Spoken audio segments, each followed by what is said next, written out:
मध्य प्रदेश के आदिवासी बहुल जिले डिंडौरी के पिपरिया माल गांव में जमीन घोटाले को लेकर सियासी हलचल तेज हो गई है। राज्यसभा सांसद और पूर्व मुख्यमंत्री दिग्विजय सिंह गांव पहुंचे और बैगा जनजाति के लोगों से चौपाल में सीधा संवाद किया। इस दौरान पूंजीपतियों और दलालों द्वारा की गई जमीन ठगी को लेकर गंभीर आरोप लगाए। अब अपने सपनों की पढ़ाई कीजिए अपने ही शहर के पास। ज्ञानवीर विश्वविद्यालय नए सत्र के लिए प्रवेश प्रारंभ हो चुके हैं। अधिक जानकारी के लिए संपर्क करें। डिंडौरी के बजाग जनपद स्थित बैगा ग्राम पिपरिया माल में उस समय हलचल मच गई जब कांग्रेस के वरिष्ठ नेता दिग्विजय सिंह गांव पहुंचे। उन्होंने ग्रामीणों के साथ जनचौपाल लगाकर जमीन संबंधी ठगी की बातों को नजदीक से समझा। इस गांव के लगभग 1000 एकड़ जमीन जिसमें बेशकीमती बॉक्साइट खनिज पाया गया है, पिछले 15 वर्षों में कथित रूप से दलालों और पूंजीपतियों द्वारा खरीदी गई। ग्रामीणों का आरोप है कि ये सौदे ठगी और छल से किए गए, जिनमें बैगा और यादव परिवार की जमीन शामिल है। दिग्विजय सिंह ने बीजेपी विधायक संजय पाठक पर सीधा निशाना साधते हुए कहा कि यह पूरा मामला भूमाफिया और पैसों के जरिए गरीब आदिवासियों की जमीन हड़पने का है। दिग्विजय सिंह राज्यसभा सांसद एवं पूर्व मुख्यमंत्री बोले, जिन 4 लोगों के नाम जमीन खरीदी गई वो आदिवासी नहीं है, वो कटनी के हैं। इतना पैसा उनके पास कहां से आया? ये पैसा उस पूंजीपति का है जो पीछे बैठा है। सारी रजिस्ट्रियों को निरस्त किया जाना चाहिए। मध्य प्रदेश के जो 3 सबसे पिछड़ी अनुसूचित जनजाति जातियां हैं उसमें बैगा और बैगा के गांव के अंदर किस प्रकार से वो व्यक्ति जो कि भारतीय जनता पार्टी के सरकार में मंत्री रहा, जो कि पहले कांग्रेस में था,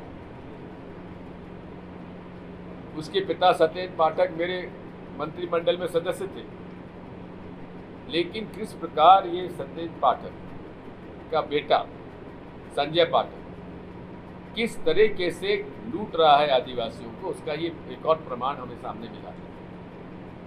अब 4 लोग हैं जो कटनी के रहने वाले हैं। उनमें एक है रघुराज सिंह गौड़, पिता श्यामलाल गौड़, निवासी सूत्री, तहसील बरही, कटनी। दूसरा है नथु कोल, पिता राम मिलन कोल, निवासी मकान नंबर 22, वार्ड नंबर 11, ग्राम गोविंदरा, तहसील विजय राघवगढ़, जिला कटनी। विजय राघवगढ़ के एमएलए कौन है? बरही के एमएलए कौन है? श्री संजय पाठक। तीसरे हैं राकेश सिंह गौड़, ग्राम मोलई, निवासी ग्राम बरमानी, तहसील बरही, जिला कटनी। और चौथा है प्रहलाद कोल, जबलपुर सिहोरा में, प्रतापपुर, अगरिया, जबलपुर मोठार, बरमानी, कटनी में, बिरोई, बरमानी। इस तरह से 200 एकड़ जमीन इसने खरीद ली प्रहलाद कोल ने।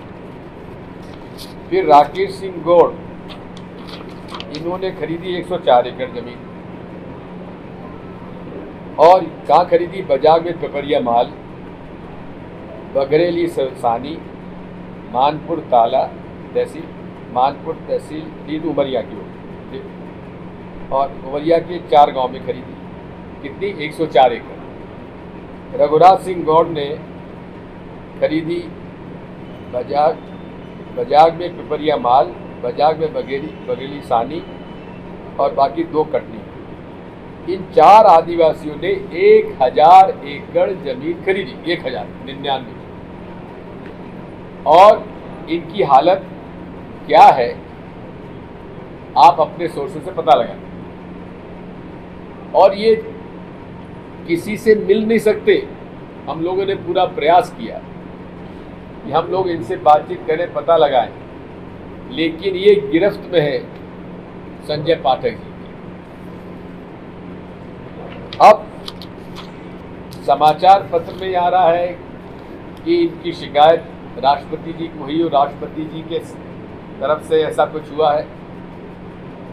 लेकिन ऐसा कुछ हुआ है तो हमारी महामहिम राष्ट्रपति जी भी आदिवासी हैं, उनके मन में दर्द होना स्वाभाविक है। अब अपने सपनों की पढ़ाई कीजिए अपने ही शहर के पास। सागर शहर से मात्र 12 मिनट की दूरी पर स्थित है ज्ञानवीर विश्वविद्यालय, जहां आपको मिले सुविधाजनक बस सेवा, आधुनिक कैंपस इंफ्रास्ट्रक्चर, अनुभवी शिक्षकगण और एक उज्जवल करियर की गारंटी। यहाँ उपलब्ध है प्रमुख पाठ्यक्रम जैसे management, pharmacy, agriculture, engineering, law, fine arts, hotel management, संगीत और नृत्य, पत्रकारिता और जनसंचार, परफॉर्मिंग आर्ट्स, जनरल कोर्सेज, शारीरिक शिक्षा, योग, पीएचडी सभी विषयों में। नए सत्र के लिए प्रवेश प्रारंभ हो चुके हैं। अधिक जानकारी के लिए संपर्क करें 977 0 522 11